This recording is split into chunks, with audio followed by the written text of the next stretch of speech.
चाचा दे के ध्यानमा गलती हमें बोला वो तो पकड़ियो कानामा।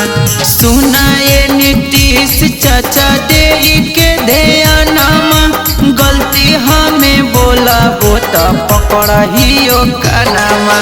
गौराबा में आई के अंगरी साट ले हको आदमी पर 1 किलो बाट ले हको। बहिन कोटा डीलरवा गला काट ले हको। गौराबा में आई के अंगरी साट ले हको। बहिन कोटा डीलरवा गला काट ले हको। बहिन कोटा डीलरवा गला काट ले हको। Music by DJ Sarfaraz.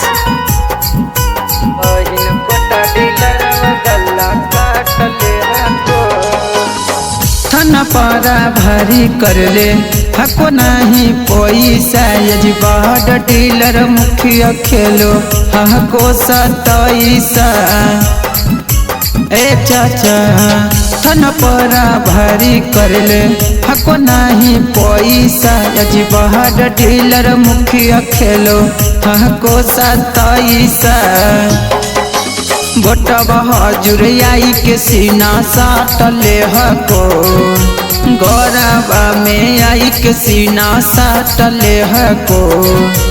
बहिन कोटा मुखी बकलोनिया काट ले हको।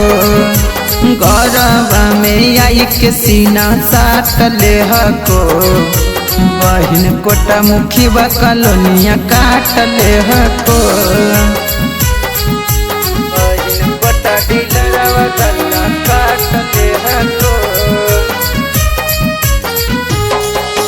Music by DJ Sarfaraz. बहिन कोटा डीलरवा गला काट ले हको। मजदूर किसान के बहु हको लोरावा अजी आहारा में चालो हको जेसीबी डौजरवा।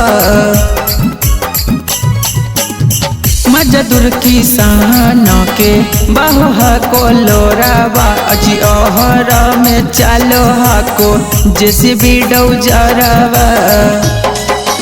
ठेकेदार साला पैसा चाप ले हको। गाय के चंदन में इज्जत उघार दे हको। बहिन कोटा डीलरवा गला काट ले हको। गौराबा में आई के सीना साट ले हको। बहिन कोटा मुखी बकलोनिया काट ले हको।